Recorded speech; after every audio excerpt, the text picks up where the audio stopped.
Welcome back, peeps. Today we're continuing on from part one where we gave this Jade Bonsai a nice profile prune and then thinned out some branches and prepped it up to get it repotted. Let's get started and jump right into trying to move these branches up.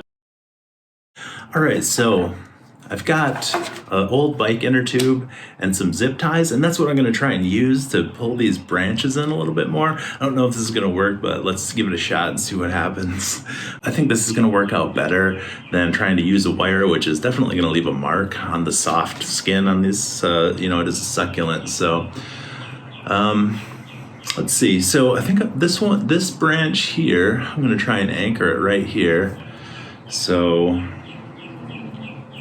let's try and bring the zip tie in, and I'm going to wad up a little bit of this inner tube right here, and then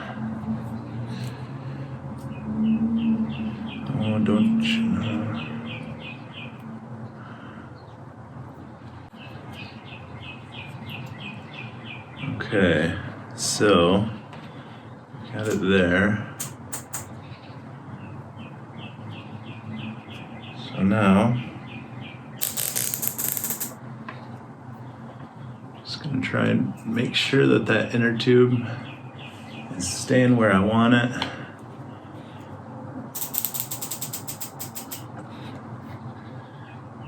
And then we'll just keep moving. Sorry, I got my hand in front of it there, but you can see it moving. So now I'm going to take it a little farther than I want, because I know once I let this tension off of this zip tie, it's going to spring back at least a little bit. You know what I didn't do though was put an inner tube down here.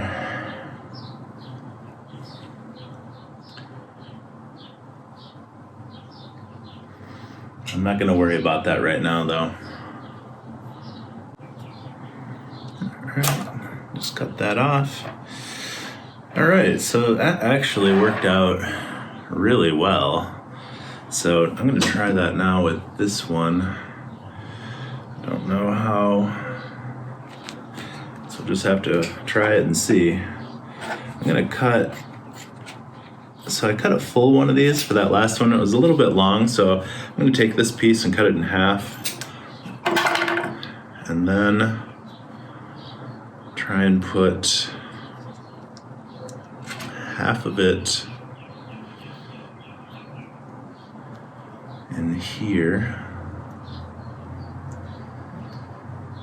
So we're gonna get it in here like this, and then the other half. Let's get the zip tie started. Let's see if we can keep this in place. It's a bit of a juggling act here. So I'm running into a problem where this zip tie just wants to slide down this branch because of where I have it anchored. So I'm going to take this little mini zip tie and just anchor this end of this zip tie up here, just so it doesn't slide down.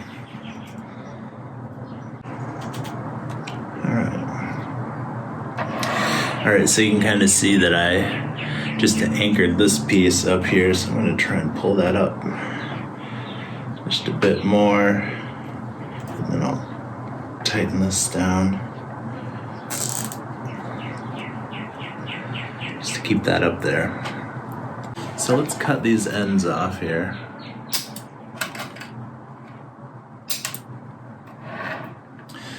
So, that actually changes the profile of this tree up quite a bit.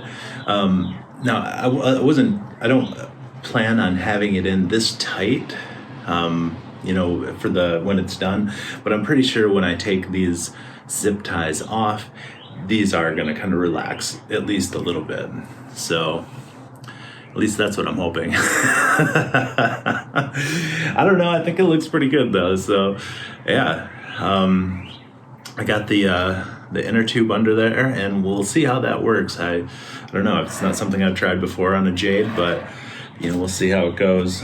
Got a pretty decent amount of cuttings here, so I could potentially start these all as leaf cuttings and have way more jade than I need, but I'm not going to do that.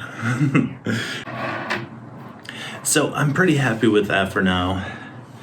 I've pretty much, so you can kind of see it, the profile here. It comes in like this. This needs to come down just a little bit.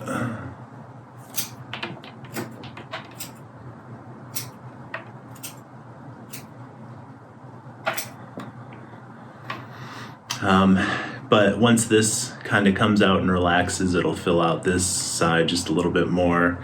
And this side here,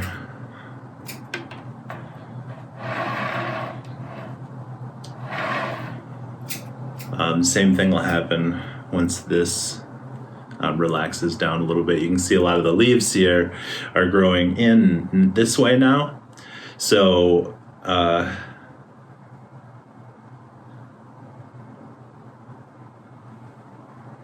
we'll see what happens once I get that done. I'll probably just leave this till like midsummer or so. I don't want it on there so long that it's going to leave a mark. So we'll see how it goes. But what I want to do now is get this guy unpotted and see what these roots are looking like and get this into the new pot. All right, so I am going to put some stones in the bottom of this pot to lower the center of mass on this. This guy's pretty top heavy, so I think once it's out in the balcony this summer, I don't want it to blow over. I want this pot to have some a little substantial weight, and the soil that I'm going to use doesn't have that much mass, so this is going to help keep this weighted down and kind of bring the center of gravity just a little bit lower. All right, it's time for my favorite part, which is getting this guy out of the pot and checking out the roots. So let's see what we can do here. Okay, pulled out of there pretty nicely. It's got a pretty solid little root ball. Looking good. You always want to inspect your roots when you pull it out just to see what's going on. When I planted this, I know the roots were just along the top here and in a radial pattern, and I can see a lot of big roots kind of coming down the side now. So there's been a lot of root growth. There's a little bit of dampness down here. It's been a while since I have watered this. Now this is just in a normal potting soil. I'm going to put this into a grittier bonsai mix today. But for now, I just want to go ahead and start removing some of this without damaging the trunk of the tree. And it's got a pretty solid root mass. So I'm just going to go through and work this soil out of here.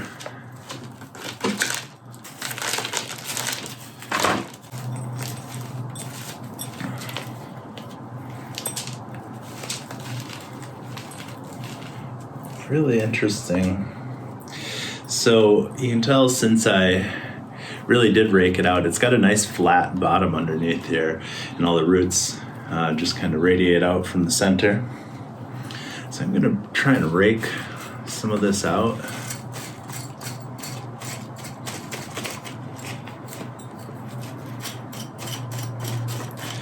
Since I am putting it into a grittier bonsai mix this time, I want to get a lot of the potting soil off of there, more than I did last time.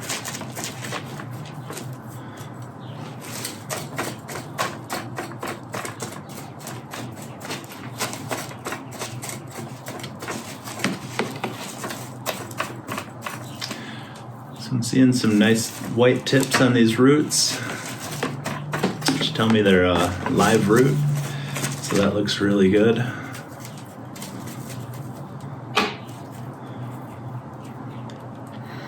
Oh yeah, that root work that we did last time I think really paid off.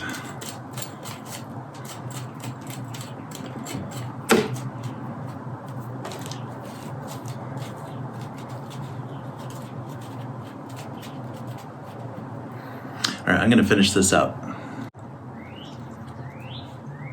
All right, so I've got the roots pretty well raked out.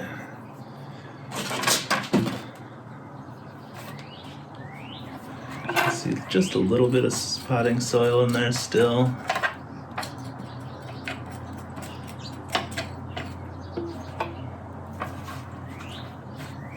but it's looking pretty good.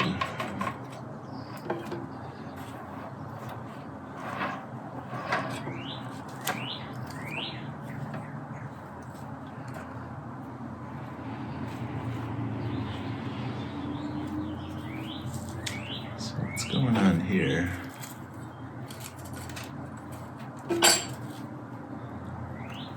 think I'm going to take this high root off. Yeah, that was just way too high up. So I'm going to take that off the rest of the way.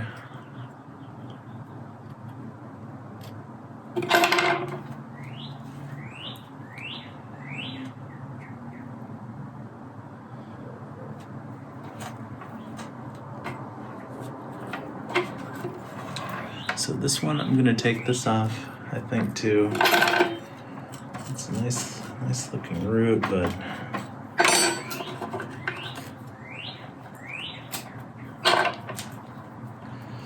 yeah, it was just way too high up on there.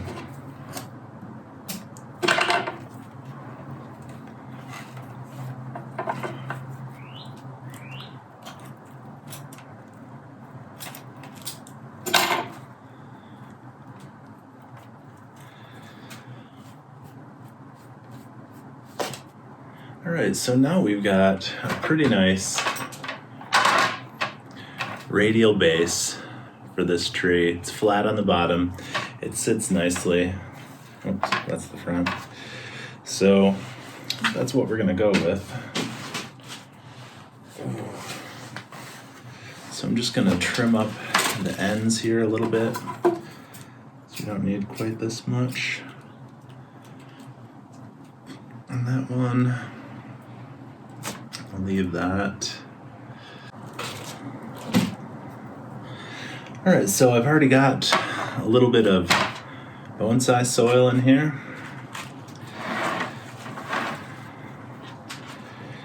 And I want to mound it up some right underneath the base of the trunk. So if you get a mound in there, then you can be sure that you don't have any air pockets down there. And then we'll just get these roots all spread out right where we want them. That work down in there. Height looks pretty good. Back to front looks pretty good.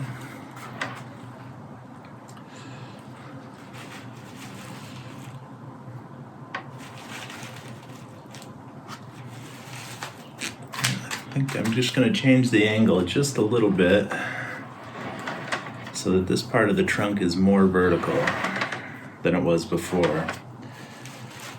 So right there. And then I'm going to fill in some soil.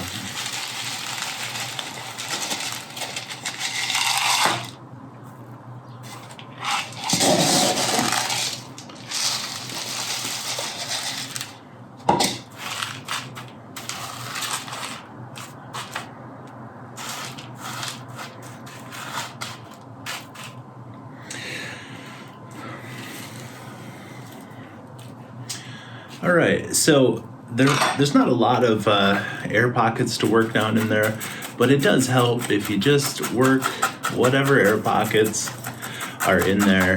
Just work the soil down into those. That way it really kind of locks the tree in a little bit into the medium, gets it in there nice and solid, and make sure if you don't want any air pockets, because then you might have areas where you're having roots die off. So that's another reason you're going to want to make sure that there's no air pockets down in there. So I'm just going to kind of work along here. Looks like there might be some, you can kind of tell where there's air pockets because you'll start to see the soil level go down as you work it in there. So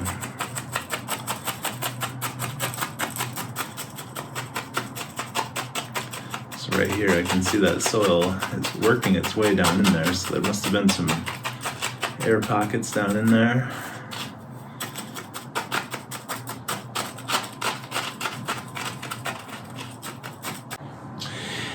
yeah, I think that's looking great. So we're gonna go with that. And I might mound a little bit more soil up in here, right around the base, just to ensure that these roots are nice and packed in there. Now, this would have been a good candidate to wire this tree in, because it is really top heavy. It's going to be, so we're in zone 5A here, so our last frost date is not until the end of May, so it's going to be a while before this guy's out on the balcony anyway, so I think it'll be all right until then. But there we have it. We went through, we profile pruned it, took out some of the branches that were interfering with each other, and kind of moved these branches up a little bit, changed the angle, and repotted it. It was kind of more work than I was planning on doing, but I think it's going to pay off. So I think it's looking great, and I can't wait to see how this thing progresses this summer. Usually every summer it's going to put on a ton of growth once you get it out in the sunshine, so I can't wait for that. But stay tuned. I'll give you some updates on this guy, and we'll see how it goes. Thanks for watching today. I'll see you next time.